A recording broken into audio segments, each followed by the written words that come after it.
Ah, come on. Long hair, pointy ears, wearing a purple man dress, and his name is Elnor? More like a ripoff of Elrond to me. Ugh, I hate plagiarism, you guys. Can't CBS just come up with their own? Wait a minute. Planetary Union? United Federation of Planets? Chief Engineer Lamar? Chief Engineer LaForge, played by LeVar? Mocklins? Klingons? Kalon? Cylons? Oh my god! I hate the Orville!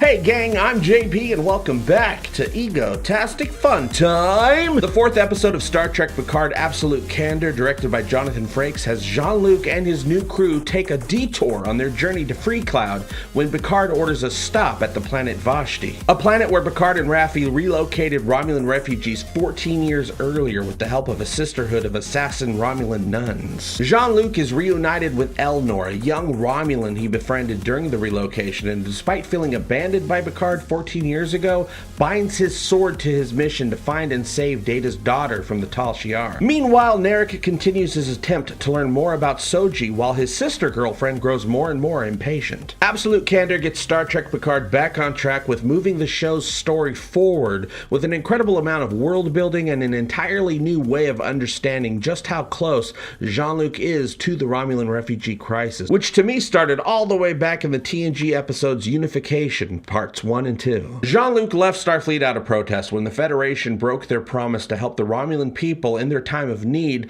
escape from the supernova, and they abandoned that rescue mission, you guys. They failed their own principles, and they failed the Romulans. In Absolute Candor, we also learn how Jean-Luc failed the Romulan people as well when he abandoned his own principles by not continuing with the mission after leaving Starfleet and instead just gave up to live out the rest of his days on the family vineyard. This episode reveals why Patrick Stewart came back to Star Trek in the first place, to tell this story of Jean-Luc putting aside personal regret, facing his past, and boldly going once again in his twilight years to save the life of someone who doesn't even know they're in danger. With every episode I've seen so far, and knowing that this series is meant to be more of a dramatic character study instead of the action, adventure, explosion fest of a Star Trek show that shall not be named. Just kidding, you guys. I'm talking about Discovery. Star Trek Picard is a lot lighter in tone than I ever thought its new owners were capable of producing. Lots of humor, fun moments, sunshine. The show doesn't constantly exist in infinite darkness and despair. In fact, I have yet to see any despair in this show at all. While some of the characters have made the choice, because of their own personal struggles, to live outside the utopian world that most citizens of the Federation are still enjoying, the world is still very much utopian, which is a huge relief to me. The Federation isn't evil. They made an uncharacteristic call to back out of a promise they made to the Romulans years ago because tens of thousands of Federation citizens lost their lives in an attack on Mars directly related to the Romulan rescue effort. What would you expect them to do in that situation? It was a hard call to make, especially when it seems that there are Romulan spies deeply embedded within the Federation trying to pull strings. On Picard and the crew's way to Freecloud, which I think is some sort of pleasure planet of gambling and debauchery. God, I love debauchery so much. Picard decides to stop at the Romulan refugee camp on planet Vashti, where he and Raffi relocated 250,000 Romulans back in the day. In a flashback at the beginning of the episode, we see Jean-Luc visiting the camp where he's pretty much greeted by the Romulans as a hero. They shower him with thanks. They probably offer him some snacks and stuff like that. He's taken a shining to a young boy named Elnor, who he placed in temporary care of these kick-ass Romulan nuns, but he also promised them he'll find Elnor a more suitable home at some point when things settle down a little bit. He gets the call all of a sudden that Mars was attacked by synths, beams out to deal with the situation, and due to everything that happens after that, with him resigning from Starfleet and going back to his vineyard, he never returns to fulfill his promise to Elnor. Doesn't even check in on them. He failed Elnor, he failed the sisters, and he failed the refugees. This is what Jean-Luc's failure is, and the head nun put it to him with absolute candor. You couldn't save everyone, so you chose to save no one. Now, when Picard arrives back at the camp 14 years later, he's no longer welcome with open arms. Timba, their arms not open wide, you guys. The camp has become plagued with poverty and crime, as well as classic Romulan xenophobia, and they all resent Jean-Luc. He finds Elnor and the nuns, and he asks for their help with his cause to save Soji. Now, while Elnor feels completely abandoned by the man who promised to find him a home, Picard still convinces him to join him on the quest. So far, it seems that each episode this season is going to start off with like a flashback 14 years prior to our story to give us little bits and pieces of what led up to Starfleet backing out of the rescue mission and Jean-Luc retreating from the only life he's ever known, his main identity. Some of the strongest moments of the series so far have come from these flashback scenes. We've seen Jean-Luc's anger and disappointment at Starfleet and their failure to live up to their word, and in this episode we get let in on how some of the refugees look back on the situation as well. They think the Federation's purpose in helping them was to take advantage of the Romulan Empire while it was weak, to make them reliant on the Federation for help instead of rising to the occasion and banding together, and then leaving them right at the moment when it was too late for them to regain their hold on the situation. And with Picard, it's also very personal. He made promises to people too, to the refugees on Vashti, to Elnor and the sisters, to Raffi, and to himself. We finally meet Elnor in this episode, and I'm happy to say he's not as much of a serious downer that I thought he was going to be. Apparently, he's got hardcore lethal space ninja skills with that sword of his,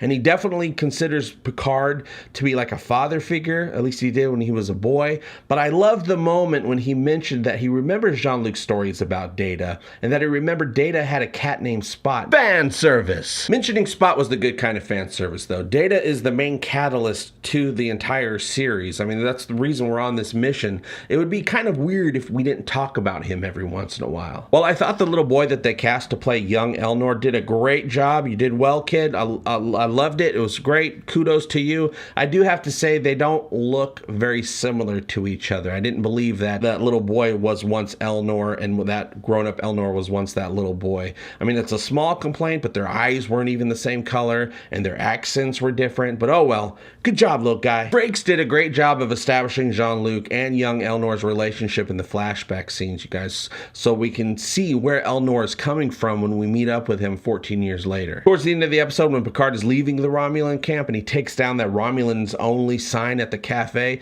it was great to see Jean-Luc standing up for his principles again, even though he almost got himself murdered to death. But this is when Elnor shows up to bind his sword to the cause and ninjas the bad guy's head off. Tastefully done, by the way. We actually never see any gore in this scene. I feel if this same thing happened in Discovery, there would have been like antifreeze blood spurts all over the place and appendages falling to the floor. Frakes decided to let the audience's mind fill in the blanks with some clever shots and, you know, movie magic. The best part about that sword fight scene, though, is when Picard and Elnor are beamed up to the La Sirena, and as soon as they're back, Jean-Luc puts everything aside to scold Elnor for taking that man's life, and that if he is to join them, he has to promise to only act if Picard tells him to. This is the Picard I remember from the TNG series. Life matters to him above all else. If this were Discovery, or most shows, to be honest, they would have left the guy for dead and just moved on to the next scene without a second thought. Even movie Picard wouldn't have blinked an eye at what happened. So good job, show. During the Romulan sword fight, which is something we've seen in the trailers leading up to the series for a while now, many of us rolled our eyes when we first saw it in the trailer, including me. Oh no, Jean-Luc is going to have a sword fight now? What the fuck? Turns out it wasn't true, though. The Romulans tried to get Picard to fight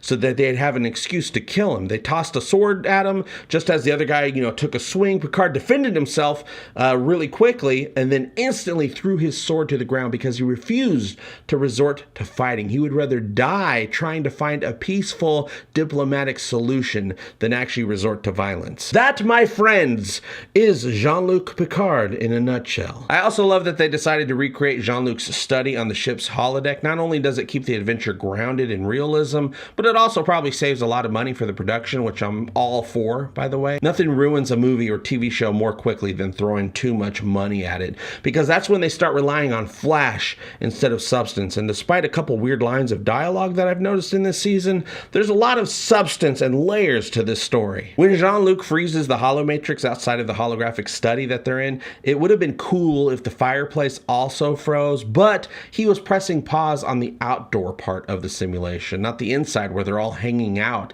Why would they freeze the inside? They're using that part. I'm still not a fan of Raffi calling Jean-Luc JL, not because it's inappropriate, because it's not, but because it's a lame, clunky nickname. I totally get why her and Jean-Luc have a different type of relationship than previous crew members that we've seen him command before. It's because the nature of their rescue mission to save Romulans was so much different than any other mission either of them have ever been on before. For years with Raffi as his second in command, their work mostly consisted of just the two of them going alone into these volatile situations where they only had each other and they were the only members of Starfleet and probably the only humans present. That kind of work is very different than Picard sitting in a chair all day, sending people on away missions and reporting back to him so he can make decisions. It's a mission that requires the ultimate amount of understanding, diplomacy, and empathy. After years of the two of them working side by side like that, formalities become ridiculous.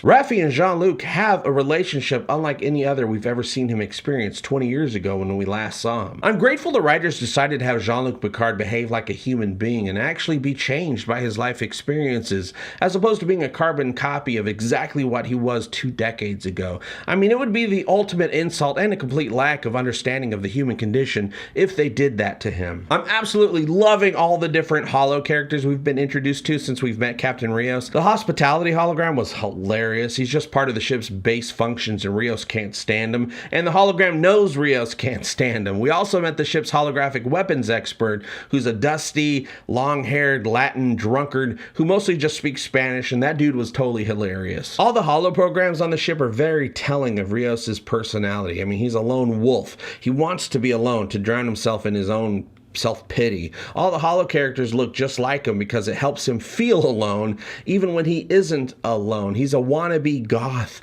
you guys. Having the holo characters look like different people would put Rios on edge, and it wouldn't be as fun for us, the audience, to watch. Rios is an ex-Starfleet fanboy who was somehow let down by the organization 10 years ago, and he didn't take it very well. I want to know what was going on with that, but he's got a lot of outmoded behaviors that are tied to his Latin heritage. I mean, he reads depressing Spanish philosophy books about mortality, he drinks, and he smokes Cubans, or Syntha Cubans, we don't know which it is. He and Raffi have vices. They are broken people. But society moved past vices in the future, JP. Huh, good point, Angry Nerd Troll. I don't really have an answer for that. Maybe you should ask Scotty about it the next time he drinks something green. Or maybe go ask Worf after he recovers from a Romulan ale hangover. The stuff with Narek and Soji on the Borg cube is pretty interesting. Narek is obviously trying to get Soji to unlock information stored in her database somewhere without her realizing what's going on so she doesn't activate and kill everybody. Some people are saying the sliding down the hall scene was cringy, but it wasn't cringy to me at all. Narek is trying to play her, so he's doing silly boyfriend stuff to try and get closer to her, and it totally makes sense to me. I've done some silly boyfriend stuff back in my day as well, back when people loved me. And Soji didn't fall for it for very long, though. He brought up the fact that there was no record of her being on a transport 3 years ago that she thinks that she was on, and she gets pissed off and she walks off, which further drives home the point that Soji and Daj didn't exist until 3 years ago. Not really feeling the Narek and his violently horny sister dynamic, not that it's bad or anything like that, I'm just tired of that type of storyline. I've seen enough Game of Thrones incest stuff at this point, you guys, but this episode confirms that the Romulans, or at least the Tal Shiar, are convinced that Soji is the destroyer of worlds. We don't know what that means yet, but it definitely is part of an ancient knowledge that the Tal Shiar have known about for a couple thousand years now, and I'm guessing it has to do with the evil AI thing from Discovery. I mean, I don't mind that it's connected to Discovery in that way, as long as it doesn't go further than that. Let's not bring, you know, the actual ship and the crew and the names of the people of Discovery, or even say the name Discovery, into this, please and thank you. Though I do kind of like the idea of all of season 2 of Discovery being a huge failure and Picard has has to put right what they once got wrong. Also, it kind of feels to me like the Picard writers are trying to school the Discovery writers for doing a bad job. In the beginning of the episode, we get this fun conversation between Dr. Giamatti and Rios, and we can actually see the warp stream outside the viewer, which looks very reminiscent to the way the warp effect looked in Star Trek The Motion Picture, so it's a nice little Easter egg. We learn that the only holo programs Rios has on the ship are Klingon operas. He says it's a long story why he only has Klingon operas, and I want to know what that story is. Did he transport Worf at some point? Because the only other person in Picard's life who was a big fan of Klingon operas was Worf, so that might be a shout out to Worf. Maybe we'll find out. In the last episode, we get to hear Jean-Luc give one of his famous catchphrases, engage. In Absolute Candor, we get to hear him use another famous phrase when he says come to Raffi when she visits him in his study. I mean, how long do you think it'll be before we hear him say make it so? Because you know he's gonna say make it so. When the trailer started coming out for this series, we saw the La Sirena fighting an old original series Romulan bird of prey, and we were all confused. We're like, why in the hell would there be a Romulan bird of prey in this part of the timeline? It's ridiculous. I for sure thought it was going to be something stupid, but the show proved me wrong. Turns out this ship is what Rios calls an antique bird of prey that a warlord somehow got his hands on, and he's been using it to run amok near planet Vashti. So it has nothing to do with the Romulans at all, you guys. It's just some local criminal flying around being a huge space dick in an old ship he found. The La Sirena does go head to head with this bird of prey though, and Rios says he can't outrun it, but he can definitely outfly it. They weren't really worried about the ship's weapons or anything like that. What they were worried about was the fight pushing them into the planet's defense shield. This, of course, is when a small ranger ship shows up and helps them take out the bird of prey, and they beam the pilot over to the bridge before their ship explodes into the planet's shield. Again, fun! This show is fun. I never thought Seven's introduction would have played out the way that it did. She helps them out, they beam her aboard, she tells Picard he owes her a new ship, and then she passes out and falls out of frame. Jonathan Frakes, everybody! Oh, I'm so glad that I decided to go into this series blind so I can judge it on what it is and not what I expected it to be, just like a lifetime of watching Star Trek taught me to do, because the times in my life where I went into something planning on hating it, I always found a way to make sure I stuck to that plan, no matter what I was being presented with. I didn't do that this time, and I'm so glad that the show was able to prove itself to me. I went into season 2 of Discovery with this same attitude, and it didn't work out that way at all. Absolute Candor has wonderful insight into the weight that has been put on Picard's shoulders for all these years now, and his motivations for getting back into the game, and the amount of strength that it takes to admit regret to those you left behind. There's been many times in my life I wasn't strong enough to apologize. The line, "I may never pass this way again," really resonated with me. 709's introduction at the end of the episode is probably the best cliffhanger the series has had so far, and I can't wait to see her in action on Freecloud next week when we finally find Bruce Maddox, who, by the way, I think has been recast with a different actor. What do you think Soji being the Destroyer even means? Is it connected to Star Trek Discovery's evil AI from season 2? Is the Tal Shiar's quest to kill all synth life actually a good thing because they're working with information the rest of us don't know about? How much do you think Freecloud dancers might charge for a peek and a squeeze during happy hour? You can let me know what you think by joining the conversation below. And if you like this video and you want to help me make more, click on any of the links below to help my stupid show. I'll see you very soon, and as always, I hope all your times are egotastic fun times. Love you, bye-bye!